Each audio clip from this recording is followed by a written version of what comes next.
It begins with a beautiful Shanti mantra, which we have seen the meaning elaborately yesterday uh, in our first class.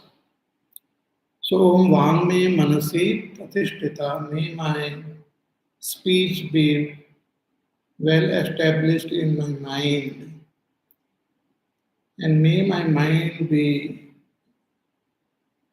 seated in my speech. So may my mind and speech be well integrated. May I speak, when I speak, may I speak as though my mind is speaking, as though my heart is speaking. There should not be any conflict between the mind and the speech. There should not be any hindrance. So when we express what is there in our antakarana, when we express what is in our mana, buddhi, chitta, it should get expressed without any hindrance through our speech. And whatever we speak should be well in tune with our antakarana. Then all our sadhana will become more effective, more fulfilling. Even when we chant Bhagwan's name, it will pour out from our heart only. It will be as though our heart is chanting the name. In Ramayana, there is the story of Dashrath Maharaj. When Ramchandraji went to the forest, Dashrath Maharaj became very, very sad. He was experiencing the pangs of separation from Sri Ram. He couldn't bear even to remain alive without being in the presence of Sri Ram. So it became so intense that he just chanted Bhagwan's name. He called him and he gave up his prana.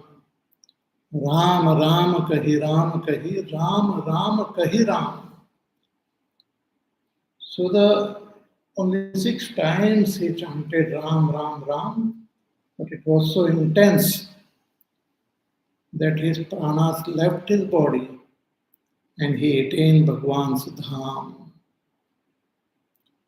So that intensity comes when our speech and when our mind gets integrated. Means when our senses and our antakarana gets integrated, it works as one unit, not in conflict with each other, but as one unit. And this will take its own time. When we do our sadhana with our body, with our speech, and with our mind, then this integration happens.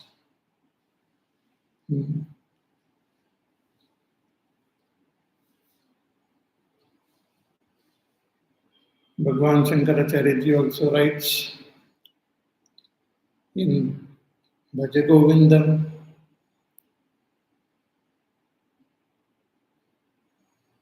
that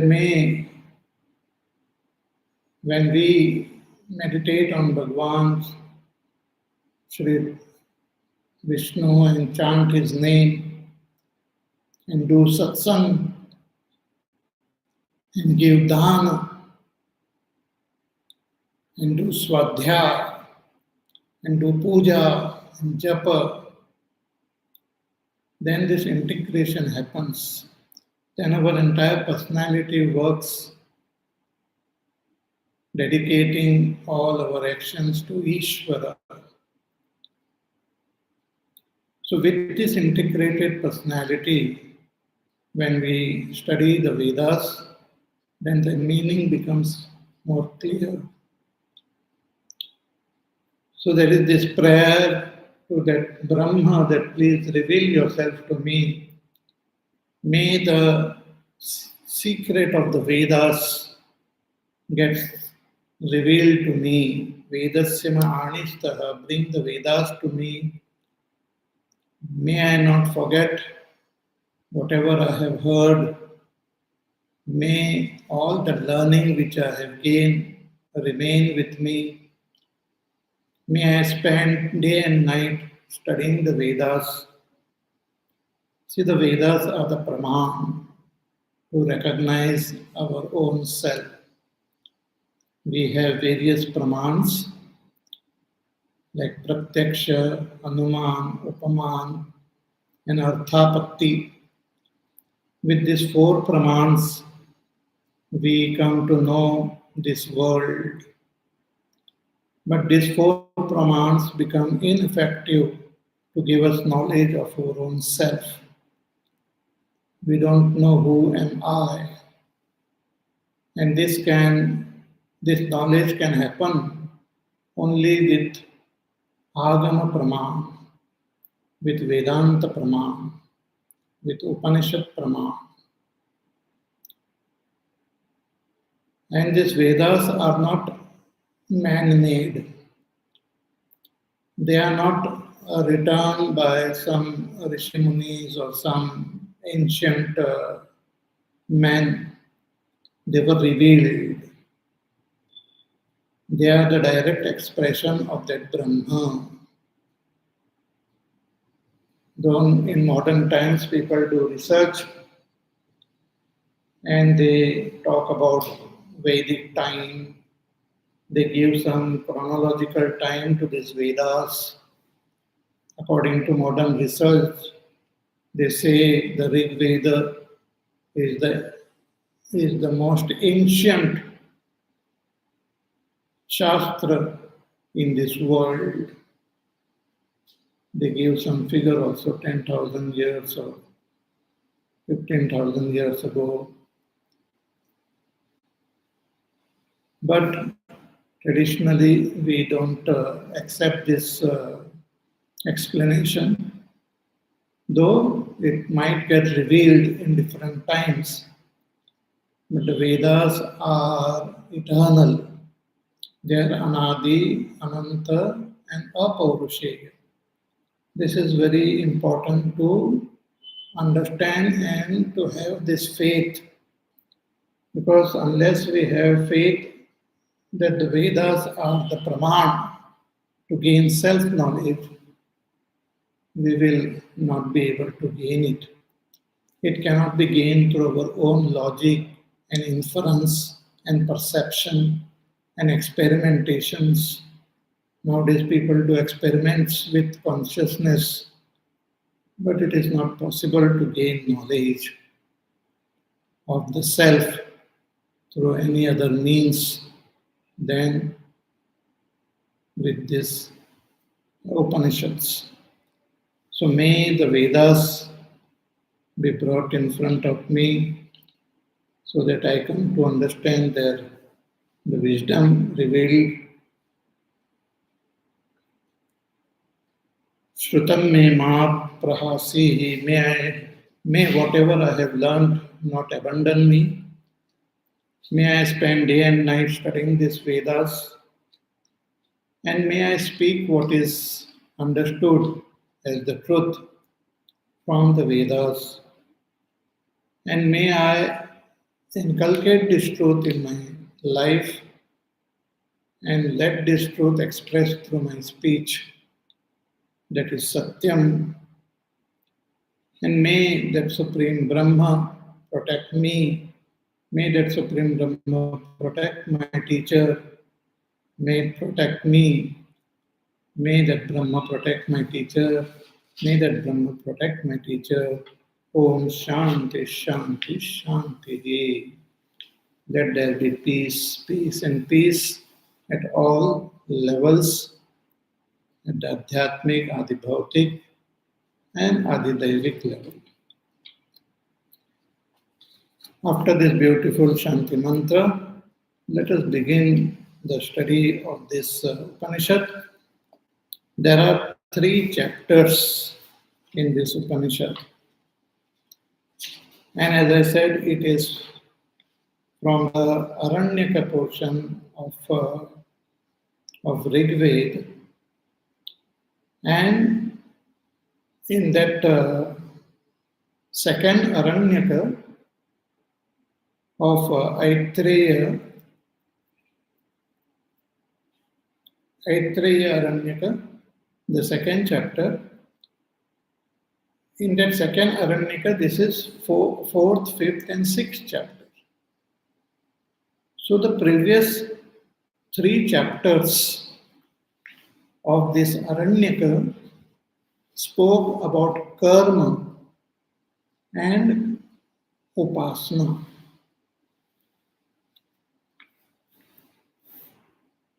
So karma and upasana are also very important. So our Vedas, they have 2 main themes. The first theme is about karma, which is also called dharma. So the initial portion mainly of the Vedas reveal through various mantras and through various brahmanas reveal the knowledge of dharma. And if we sincerely follow this dharma,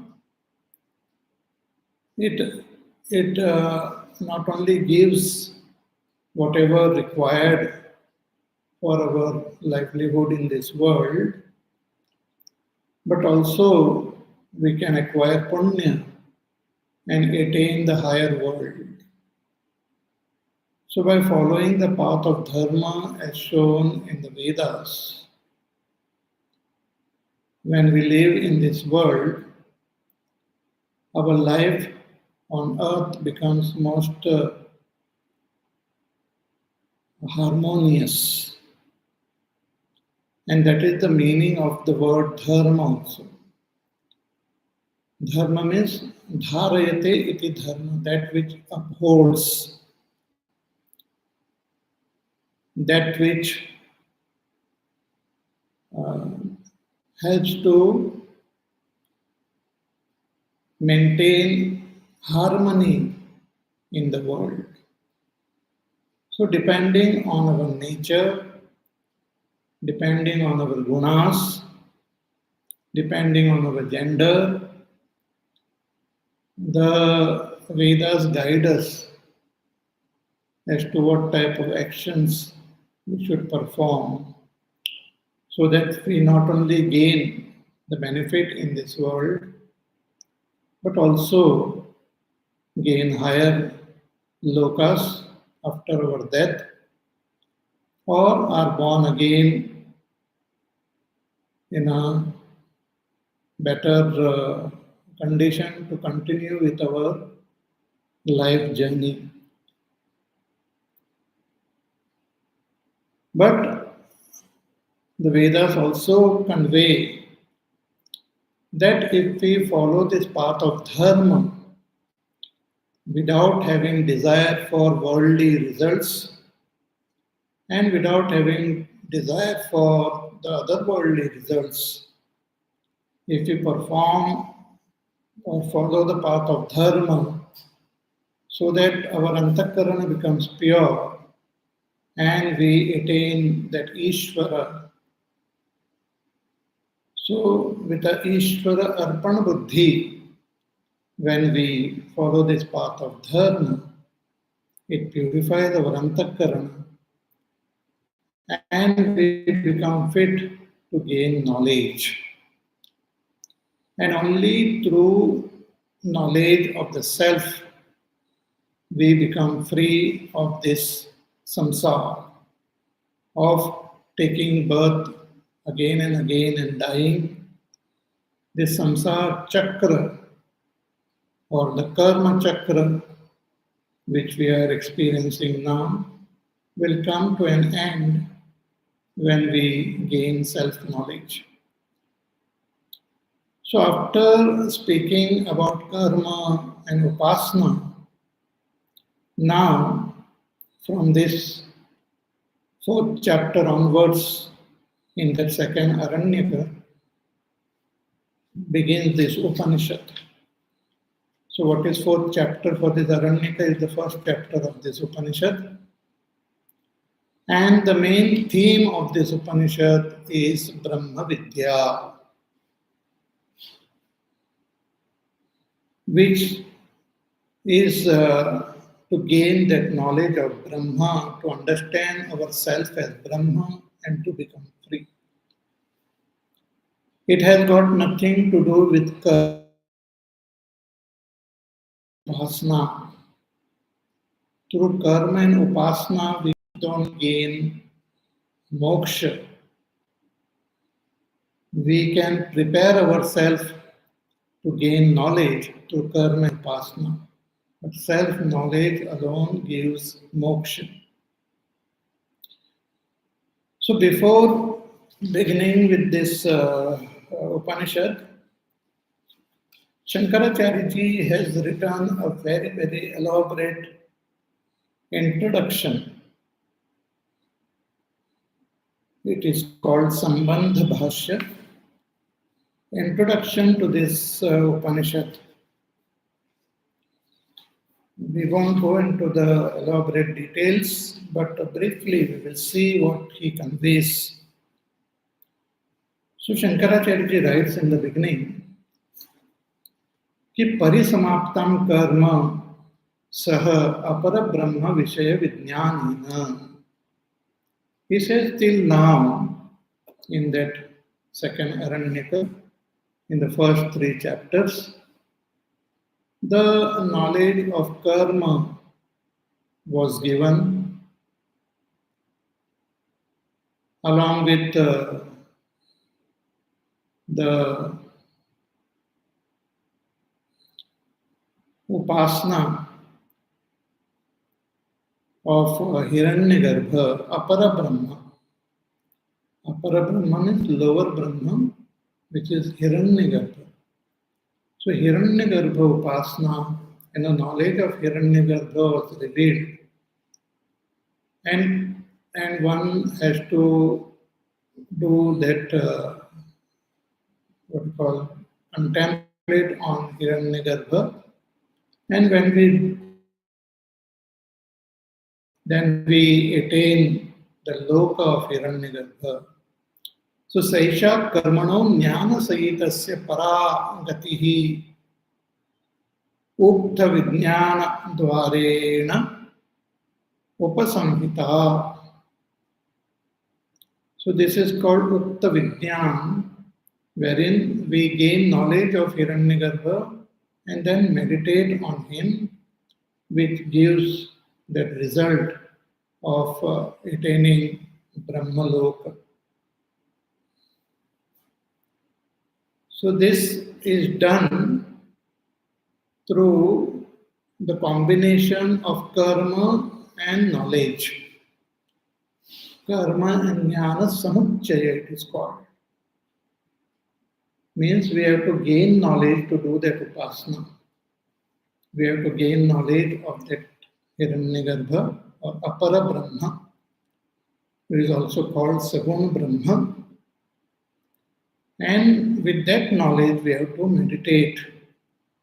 So that meditation is also a karma only. So with knowledge, we meditate and we can gain that Brahmalok. So this was the topic in the previous section before this Upanishad. So Shankaracharya writes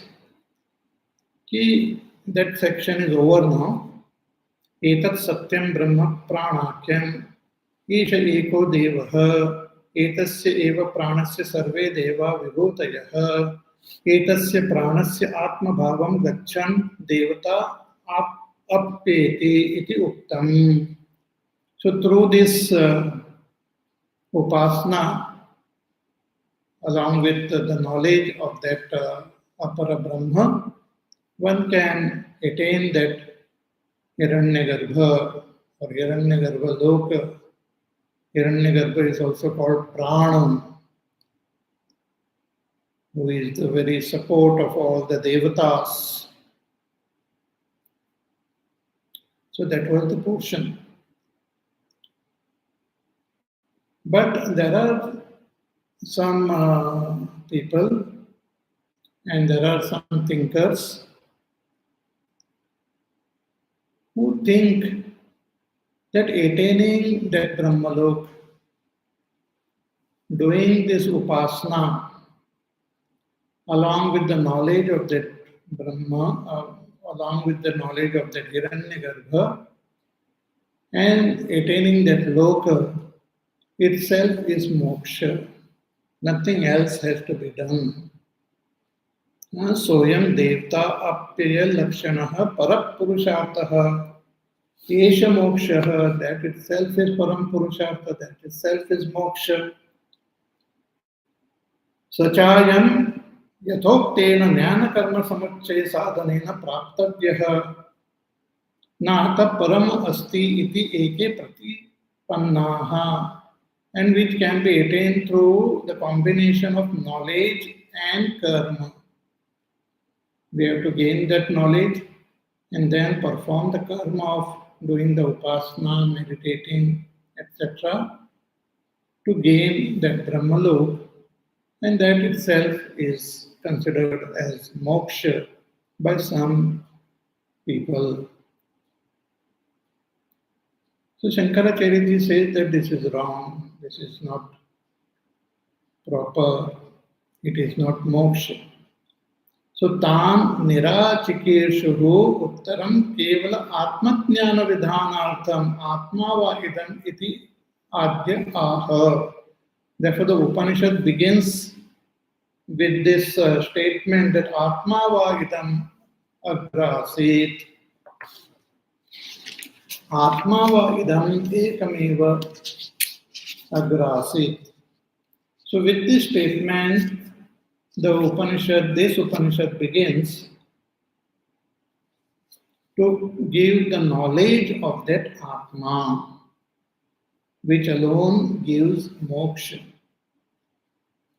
See, in this world also, even in modern times, people have different notions about moksha, or different notions about what is our final purushartha, what we have to attain. There are those who think that going to Swarga itself is the ultimate, our destination. So there are some so-called religions also which talks about going to Swarga. See, most of the religions which are existing now, they do believe that after death, I survive, and that I go to some other loka, to eternal heaven or eternal hell. So they believe, they accept that other than this physical body, I exist. But exactly who am I? And what is my ultimate purushartha? That is not clear. So some think that to go to reach some heaven is the ultimate purushartha, is moksha. And some believe that even heaven is a lower loka. One has to attain the highest loka, which is Brahmalok.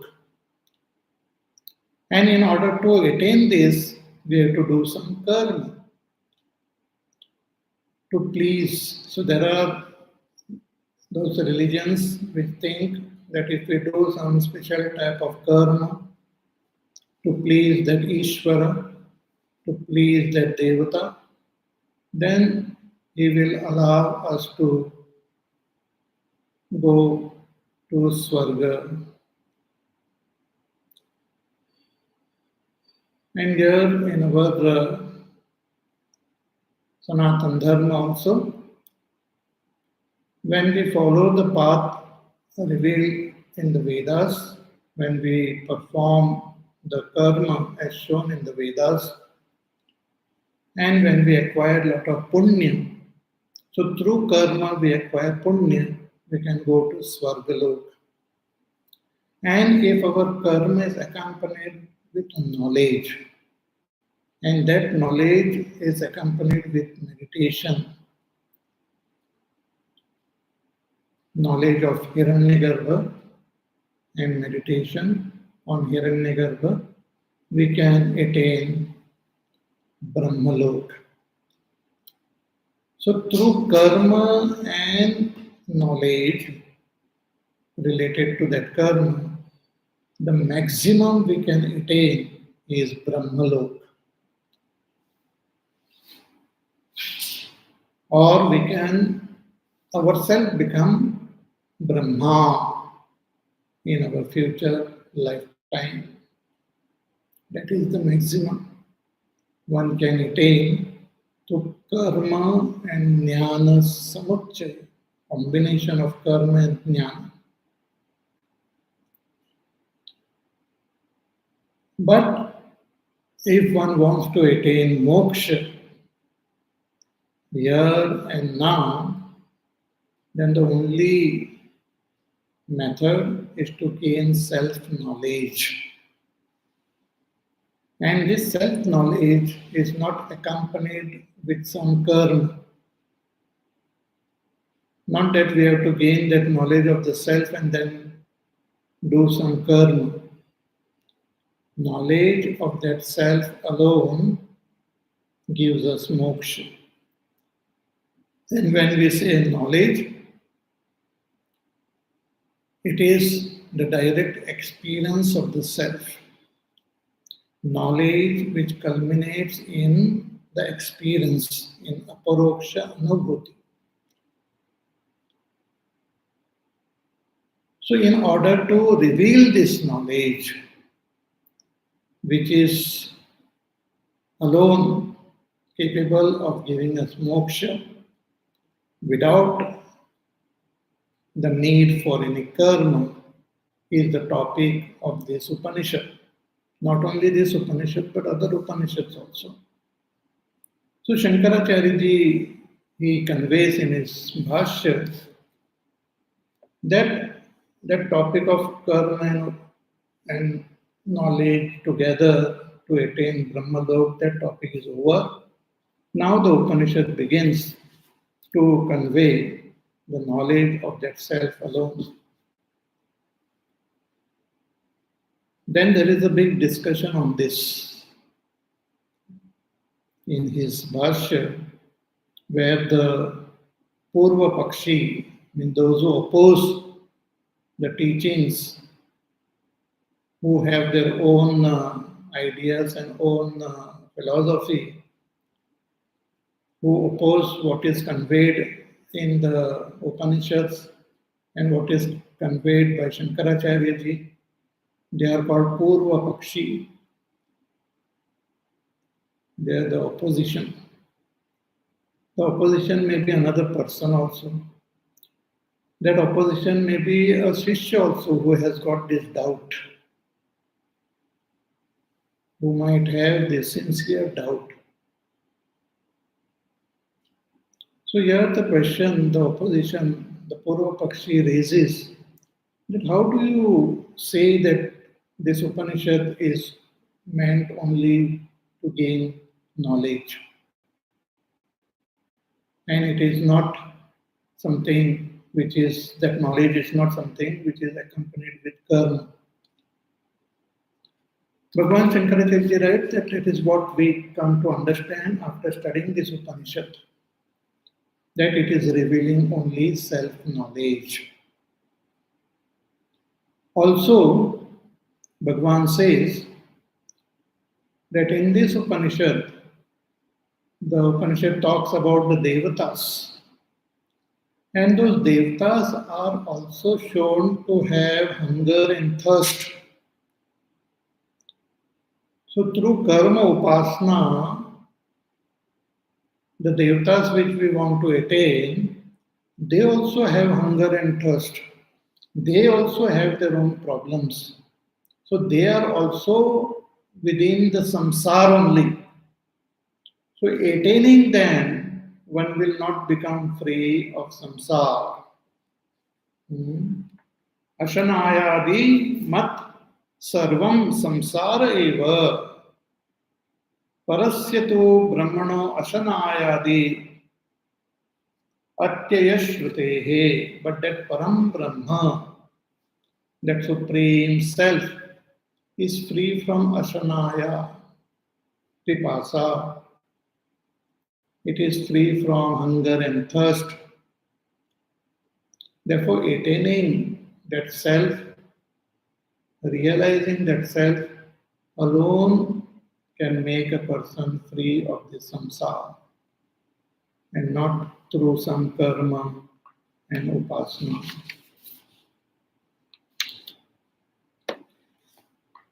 So the debate continues. The opposition, the Purva Pakshi, raises various doubts, various questions, and Bhagavan Shankaracharya ji answers them.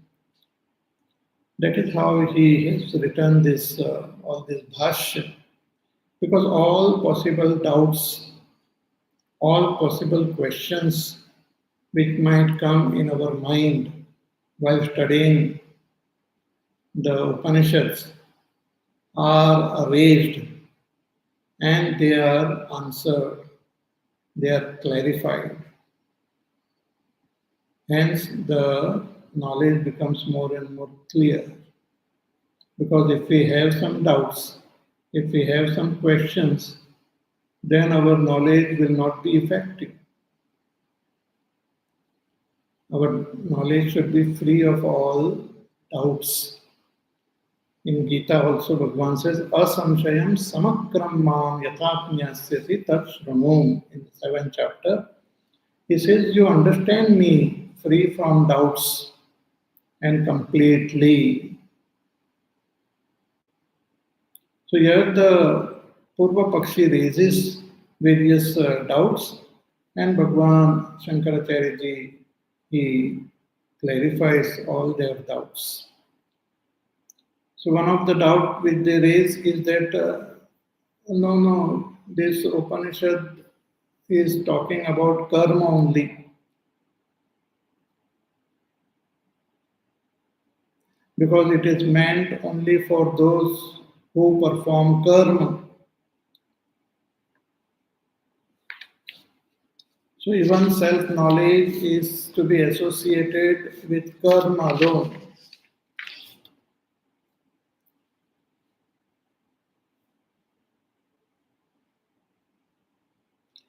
And here also in the Upanishad, the special quality of Atma is revealed so that we can meditate on that Atma,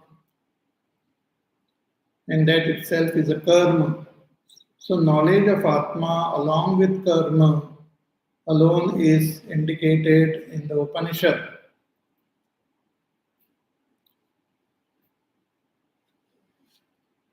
And also in the Vedas, at various places, it is said that one should perform karma throughout one's life. Yavad jivam agnihotram juhoti, that as long as we are alive, we should do agnihotra karma.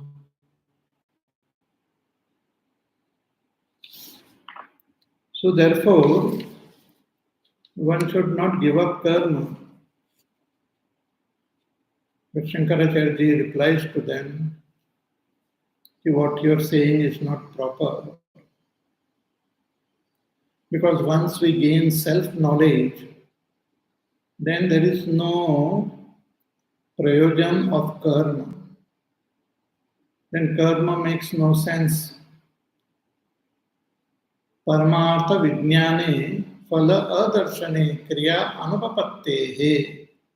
Once we come to know that I, the Atma, am Satchidananda Swarupa, in me there is no division of any kind, there is no hunger and thirst in me, I am complete. When that knowledge happens, then karma doesn't have any value for me. Then there is nothing more to be attained. There is nothing different to be attained. So self-knowledge is not accompanied with some karma. And that Supreme Brahma is free from all the defects of this world, defects of samsara. So once we come to understand that Brahma am I will become free of all these defects. So once I realize that self as Brahma, I will have no prayojan for karma, no value for karma, no purpose for karma.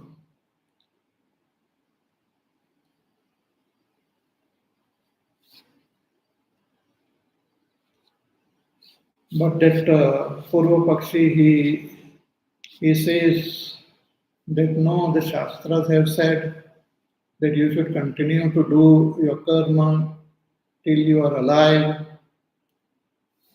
So Bhagavan says this instruction is given for the ignorant person. But one who has gained this knowledge, then there remains no purpose of any karma. And also a very beautiful thing Bhagavan says, that this Shastra also do not give instruction to a person who is enlightened. Nacha sa niyoktum shakyate kenachit.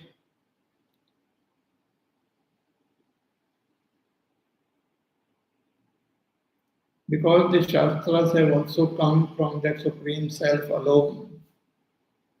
So what has come from the Supreme Self cannot give instruction to that Supreme Self to do this or not to do this.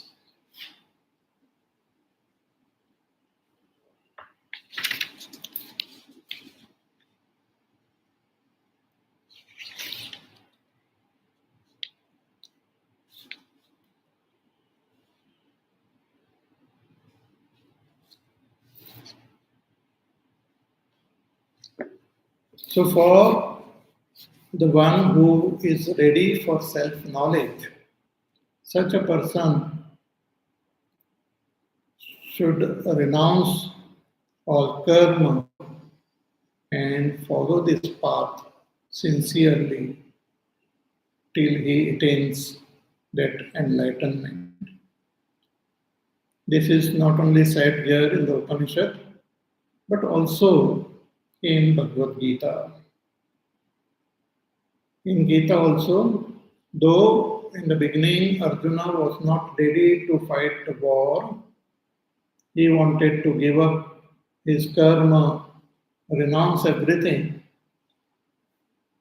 But to him, Bhagavan says, no, you are not yet ready for renunciation.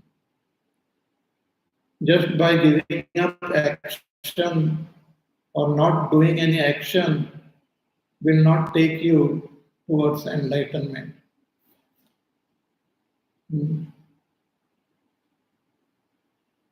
न कर्मणाम् अनारम्भात् नैष्कर्म्यं पुरुषोऽश्नुते न च सन्न्यसनादेव सिद्धिं समधिगच्छति.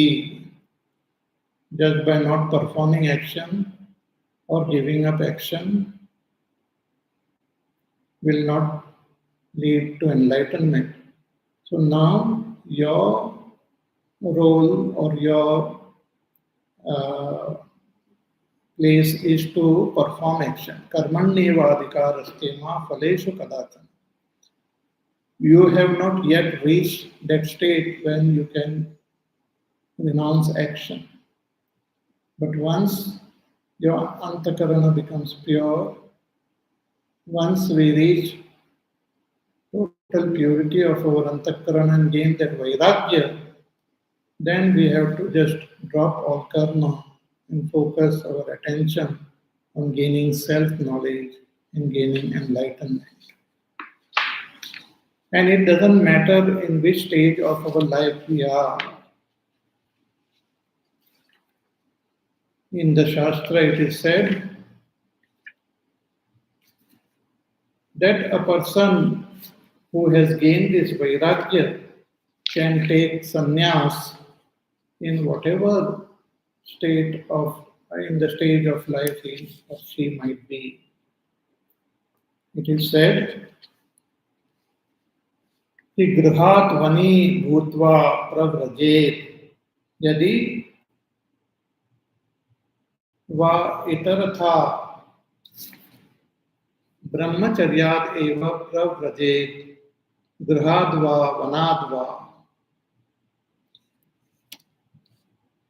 That one can renounce if one gains that vairagya, one can just drop the brahmacharya ashram or grahastha ashram or vanaprastha ashram and take sannyas. Yad ahareva virajet tat ahareva pariprajet. Brahmacharya dva, grahastha dva, vanaprastha dva.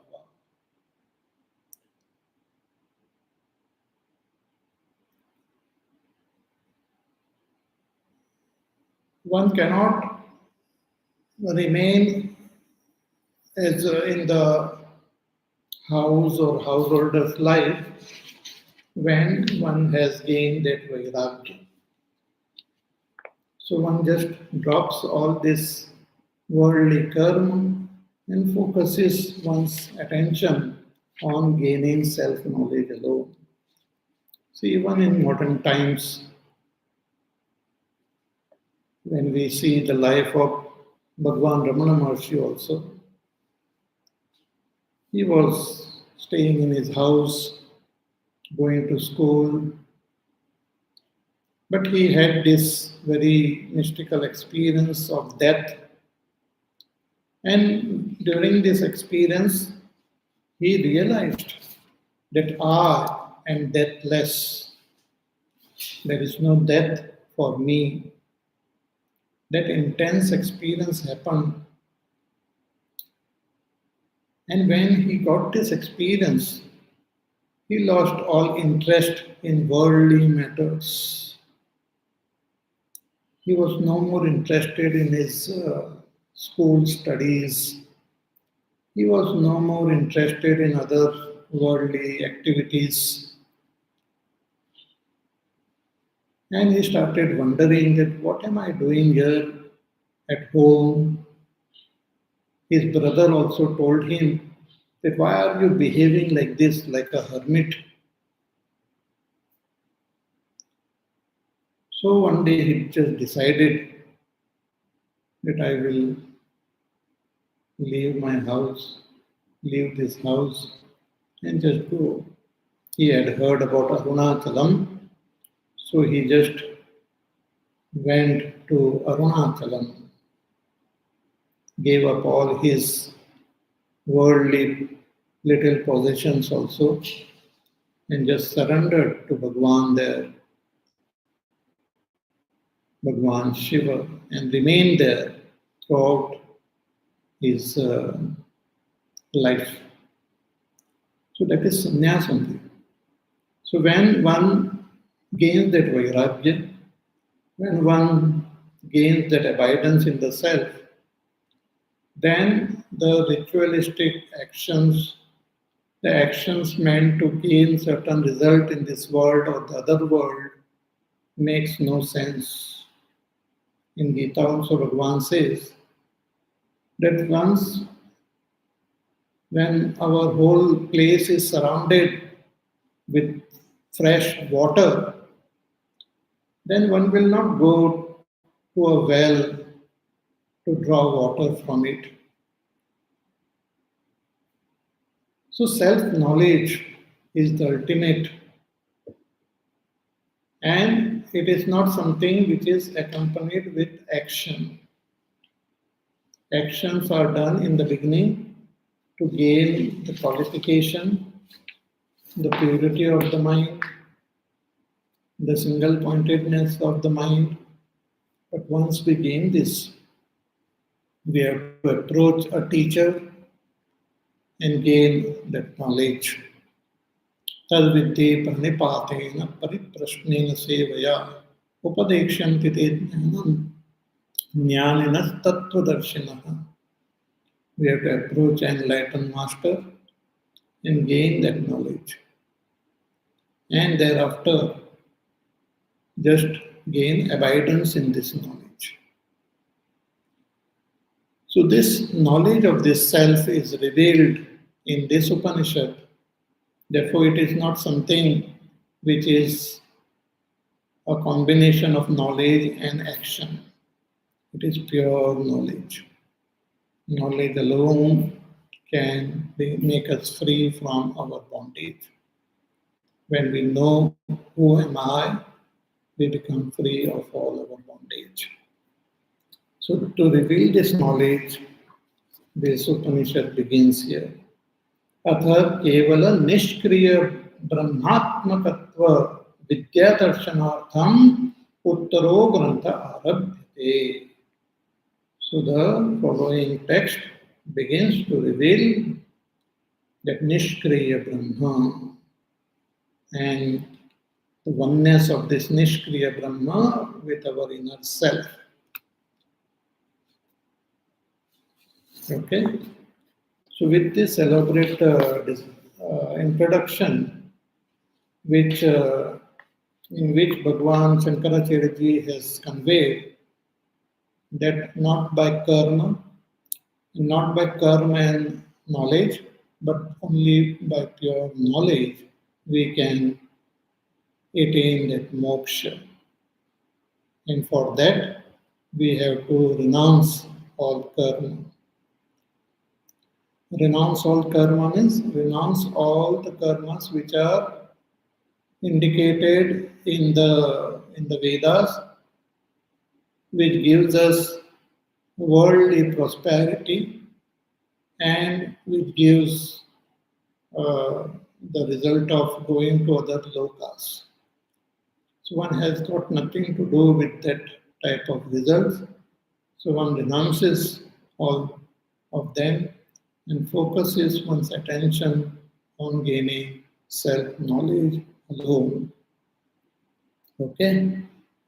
So now, with this elaborate introduction, the Upanishad begins. So let us chant the first mantra. The first mantra of this Upanishad itself is most beautiful. So let us chant. Om Atma va idam eka eva agra asit nanyat kinchana mishata sa ikshata lokam nusruja iti. Again. Om Atma va idam eka eva agra asit nanyat kinchana mishata sa ikshata lokam nusruja iti. Most beautiful and most powerful. The Upanishad says it begins with the sound and the name of that Brahma as Om. So Om Atma va idam eka eva agra asit. That Atma alone was there before all this. Idam eka eva agra asit. Atma alone was there before this. Idam. Atma eka eva. Atma alone. One alone. Agra in the beginning was there. See, this whole world which we experience now, once upon a time, this world was not expressing as it is expressing now. So now when we look at this world, it is made up of many, many different parts. There's Akash, Vayu, Agni, Jal, Prithvi. Then there are so many beings are there. They have the karmendriyas, jnanendriyas, the antakarana. Then the pranas are there. Then so many lokas are there which we hear from the Vedas and the Puranas. We hear about the various lokas, the various types of beings who are there in those lokas. So this vast cosmos which is present in front of us, we are the observers of this world. We are the seers of this world. When we are born, we experience this world. We experience our body, we experience our senses, we experience our mind, we experience this world. So vast. So once upon a time, this world was not expressing in all these various forms. So what was the world? The world was only present as Atma. Atma va idam eka eva agra asit. Idam, this world, which is experiences idam, idam, idam, was Atma alone in the beginning. Agre. Agra means before the creation. Atma alone, it was Atma alone. And what else was there? Na anyat kinchana mishata. There was nothing other than Atma. Nothing else was present. No one else was there, and nothing else was there. Nothing else winked. The literal meaning of nishata means winked. Means no alive, no other being was present. Atma alone was there. Then what happened? Ikshata, that Atma, he thought. What did he think? Lokan nusruja iti. Let me create the worlds. Let me create the worlds. This is the literal translation of this mantra. Ki Om Atma va idam eka eva agra asit.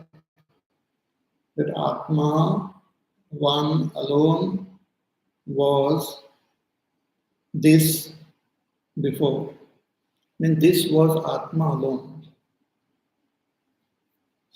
Just like we see a pot made up of clay, We can say this pot was clay alone. It was not a pot. It was just clay. Now it is pot. But before it was just clay. This pot alone was clay. Similarly, this world alone was Atma. Atma alone. Nothing else was there. That Atma thought, let me create the world. We will look into this mantra more deeply in our class on Monday. Till then, you take care, be happy, safe, peaceful, healthy, do the work, do sadhana, and we shall meet again on Monday. Hari Om. Shri Ram Jaya Ram Jaya Jaya Ram. Shri Ram Jaya Ram Jaya Jaya Ram. Shri Ram Jaya Ram Jaya Jaya Ram. Shri Ram Jaya Ram Jaya Jaya Ram. Shri Ram Jaya Ram Jaya Jaya Ram. Shri Ram Jaya Ram Jaya Jaya Ram. Shri Ram Jaya Ram Jaya Jaya Ram. Shri Ram Jaya Ram Jaya Jaya Ram. Shri Ram Jaya Ram Jaya Jaya Ram. Shri Ram Jaya Ram Jaya Jaya Ram. Shri Ram Jaya Ram Jaya Jaya Ram. Shri Ram Jaya Ram Jaya Jaya Ram. Shri Ram Jaya Ram Jaya Jaya Ram. Shri Ram Jaya Ram Jaya Jaya Ram. Shri Ram Jaya Ram Jaya Jaya Ram. Shri Ram Jaya Ram Jaya Jaya Ram. Jaya Jaya Ram. Jaya Jaya Ram. Bole Siya Ramchandra Bhagwan ki Jai. Om Purnamada Purnamidam Purnat Purnamudachyate Purnasya Purnamadaya Purnameva Vasishyate. Om Shanti Shanti Shanti. Hari Om Shri Gurubhyo Namaha. Hari Om.